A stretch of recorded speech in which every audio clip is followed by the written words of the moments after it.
Hey guys, welcome to another how-to video. I'm Dave Gilbert with ENDUUR, and I'm going to quickly run through how to use HubSpot's workflows, which is really the bread and butter of marketing automation. So let me quickly get into that and show you some tricks.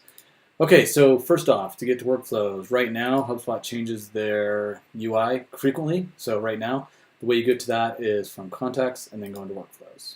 Okay. Uh, Once you're into workflows, you can see all the workflows you've created down here. You can also search through those or filter those out by personas, by specific workflows or users. You can also go into workflow recipes. I'd recommend doing that for a few of you if you want to get a handle on just some basic workflows that they've set up templates for. You know, evangelist nurturing, data cleanup. I'm going to go through and show you some of these options. Okay, so let's go into a new workflow. First off, you gotta give the workflow a name. Let's just call this test workflow. And you can build the workflows off of a few different options. Let's see if I can spell correctly. Standard, a fixed date. So that's triggered by, like I said on here, a calendar date or a webinar, a conference, or holiday, or property based. So basically, if a property changes, let's say you wanted whether or not somebody converted a certain landing page and you triggered some data field. So you could do that based on that. Standard is generally what I'll typically do for workflows. That gives me the flexibility to change that around quite a bit if I need to change the time that they enrolled or they joined a list or form, etc. Okay, so let's go ahead and create that workflow. Okay, so this is the first thing you're going to set up. We'll get into settings and performance and history later on. So let's just start off with the enrollment criteria. So typically what we'll do is we'll set up workflows that enroll in a certain list, so list membership. Typically that would be a smart list. So a smart list in HubSpot is basically a list that updates. And what I mean by updates is that you create the criteria for the starting list, and then as people meet that criteria, they get put into that list. And so that's why I would use a smart list, is because you can use whatever criteria you want, whether it's they have a field or a property, and then if they enter that list, then they can be enrolled in the workflow. Okay. You could also do it by property, just like they had at the beginning, by deal property if you're looking at a sales flow, by what form they've submitted, by email, so whether they've received the email, they've opened the email, or clicked on a certain email, and you can select the email here, whether it's bounced, etc. Right? So you can create an infinite amount of workflows. So really, the sky's the limit. Make sure that you're creating the workflows with your goals in mind, and make sure you're using the right enrollment criteria to get the right people in here, or by calls to action. So calls to action, has seen a call to action or has clicked it, etc. Okay, lots of different options. Let's just use, let's see, let's use this one because I don't think it has any yet. Okay. So let's say, so if they're a member of that subscriber list, then they would be enrolled. Or, so you can do an and, or if they were, so if you want to do multiple criteria, so let's say they're a member of that list, and let's say that they viewed a certain page, let's say ENDUUR.com. Okay, so they had to meet both these criteria. So if they don't meet both of them, they won't be enrolled in the list. And let's say, or we can do an or, so we can say, or let's say that they're not a member of the list and they haven't visited that page, but let's say that the deal date, so we're using the CRM for this, the deal type is new business. Okay. You can enroll contacts that have already meet that criteria down here. And you can also change this so that contacts will be enrolled every time they meet that criteria. So if you want them a reoccurring workflow, you can do that here, or you can just have them enroll the first time, which is typically what most workflows entail. And you can also change this from manual to automatic. I would recommend leaving the automatic unless this is a static workflow, say inviting someone to an event that has a certain date and you know that you're going to need to enroll them manually, then I would change it manually. But otherwise, most of the time I'd leave it automatically. Okay. This is kind of a cool little tool that they have, is estimate the number of contacts. So I know this is going to equal 0, but if if you wanted to see how many contacts this would enroll, and say you have a large list, this is a complete lie because I know. Oh wait, no, it isn't a lie because this deal type equal to new business retainer. Yeah, there are 8 that would probably meet that. So I'm not going to enroll those people right now, but that will give you an estimate of how many people will be enrolled in the list or that meet the criteria. So let's save that. Okay. Keep in mind, you can do all these different options and test out a few different ways that you want to do your workflow, and nothing will happen until you actually turn it on, which is up here. So right now this is off. I'm going to leave it off. I'm not going to turn it on, but if you want to turn it on, you would just click this and roll it over. Okay. So first, let's create something that we want the workflow to do. So down here, you can see all the different actions. You can search for an action. Let's say we want to send an email, right? So let's say if as soon as they enter that workflow, actually let's put a delay in. So let's delay it for 5 minutes. So after they enter that workflow, we're going to delay, or once they enter this criteria, right? They meet that criteria that we had up here. We're going to delay the next action for 5 minutes, okay? So let's say after 5 minutes, we're going to send them an email. And let's just say our subscription to our podcast, okay? So they meet that criteria, waits 5 minutes, and then we send them an email. Okay, now let's do some logic. So let's say if that email, let's go to podcast subscription, the contact clicked on a link in that email, any link, okay? So if they clicked on a link, then we're going to do this action. If they didn't click on the link, then we're going to do this action, okay? So let's say they did click on the link, and we want to send them another email. I'm just going to put in the same email, but obviously you would put in an email that is a little more along the lines of your funnel. So maybe podcast subscription, they clicked on a link, showed more interest in one particular thing. So let's say they showed interest in Finovate. So we're going to save that. Okay. Then let's say if they didn't click on it, then we're going to delay and wait for a couple days. Let's say we're going to wait for 3 days. And then after we wait for 3 days, we're going to send an internal SMS. Okay, so let's just put in our phone number. 877 for ENDUUR, which won't work. You actually have to put in numbers in here.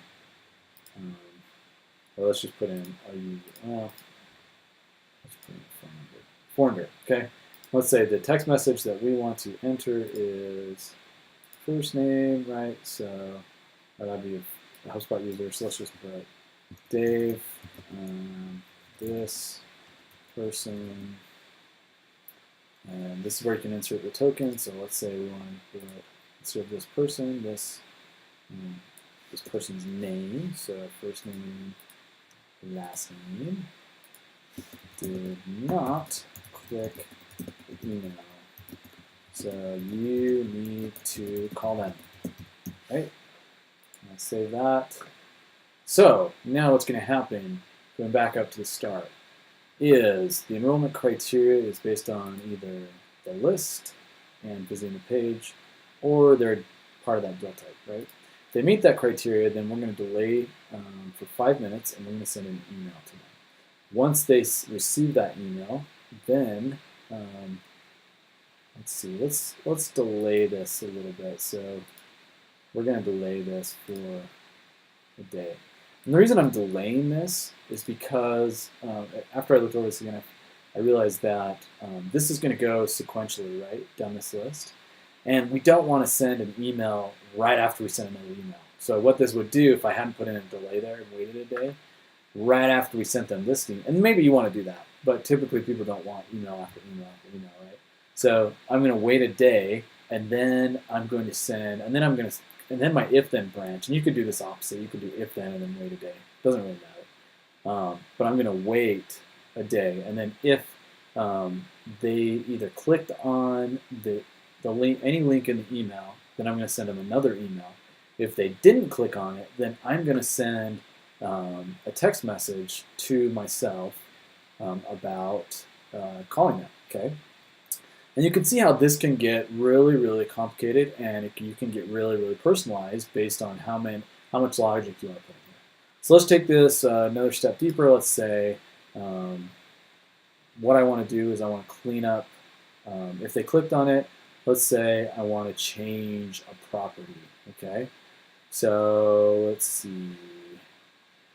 Typically, you want to clear a contact property before you change it. And the reason you do that is because a lot of times there might be some issues with data. So a lot of times I'll just clear the contact property completely and then change it. So let's say I want to clear the persona, okay, of that person, right? And then I want to change their, or that's not what I meant to do, not the persona. I need to change the life cycle. So let's see, clear life cycle stage. Okay. So we're going to clear the life cycle stage, and then we're going to do the same thing. It's the set contact property value. Okay. So we're going to set the life cycle stage to the stage that we want. Let's say they are whatever they were before. Doesn't matter. We want them to be a marketing qualified lead, and we'll save that. Okay. So then what this does is after they get that last email, okay, we're not putting any logic in there, but we're basically just changing data on that person, right? So we're clearing out the lifecycle stage to make sure we do it accurately, and then we're changing their lifecycle stage to marketing qualified lead, okay? And then let's say after that, we want to create a task, okay? So let's say we want to create a task for the owner in Hubspot to in progress, and let's say we want to set a due date within 7 days. And then description, please reach out to this person. Create save, and then we have a task, right? So right after that, this is all going to happen instantaneously pretty much. So it's going to send an email, it's going to clear the contact's lifecycle stage, it's going to set the lifecycle stage to marketing qualified lead, then it's going to create a task for the owner in HubSpot. So that's not necessarily me, that's just whoever owns the contact in HubSpot. So if you want it to be yourself or someone on your team and you're not the owner, then what you'd want to do is you'd want to set the owner. And again, you could come down here and clear the property, right? So clear the owner, HubSpot owner, right? And then let's say we wanted to set that value. HubSpot owner. We're going to need 2 in here, so we'll set it to me. Okay.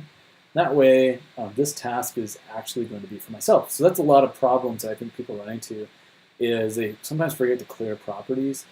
They also forget that who this task applies to. It applies to the HubSpot owner, right? Not to the person creating the workflow or this person that's entering in the workflow, but the actual owner of the contact. Okay. So then let's say just one more branch. Let's say if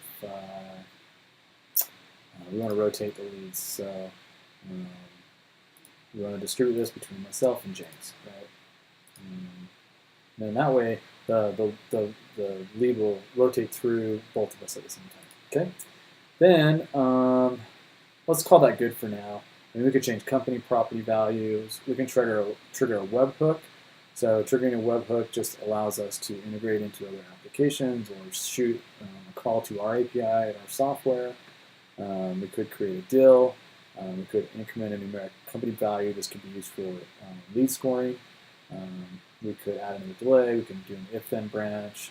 Lots of different options inside the workflow. Okay, and that's pretty much how you create workflow. And you can see how you can create lots of if-then branches. And this can get really complicated. Typically, the more personal you get, the more complicated your workflows will be.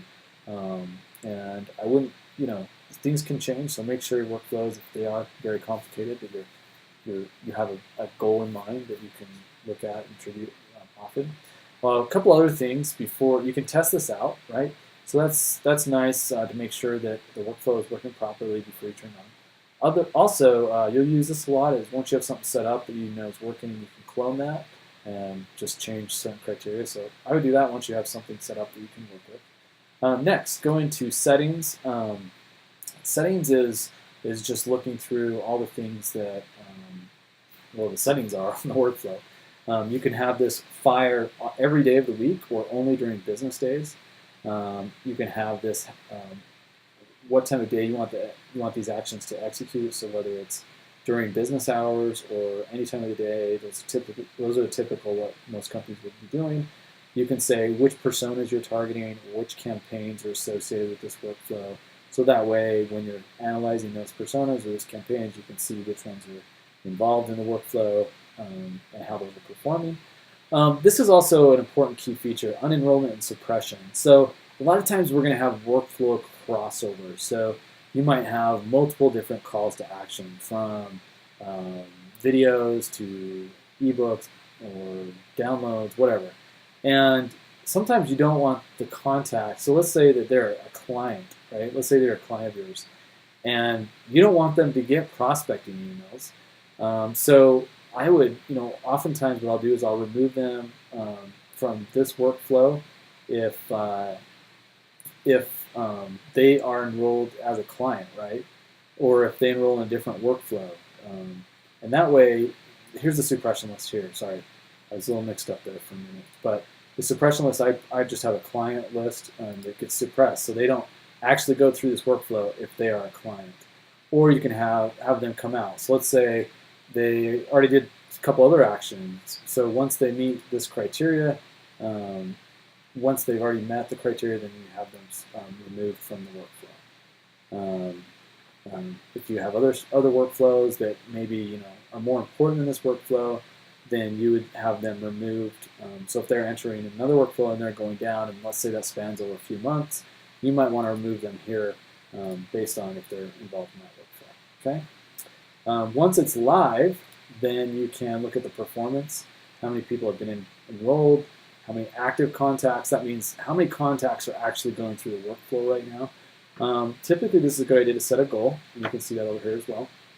When you set a goal, you can have a goal be anything you can imagine, from clicking a call to action or actually going through a call to action, to getting involved with another workflow, to doing a page, to submitting a form, etc. So you can set up lots of different goals, and this tool can be really, really, there's a lot more I can go into, but I think this will give you the general gist of how to set up a workflow and do it pretty extensively. And then you can see the history of contacts that have gone through the workflow, what their status is right now. You can search for different contacts, etc. So, that was long, but hopefully you have a good idea of how to use the bread and butter of marketing automation inside of HubSpot, and how to set up some logic, and how to set up emails and text messages, rotate between people in the handling the leads, how to change the lifecycle stage, etc. So keep watching for more videos, and hopefully if you have any questions, please feel free to email us or give us a call. Thanks a lot, guys. We'll see you.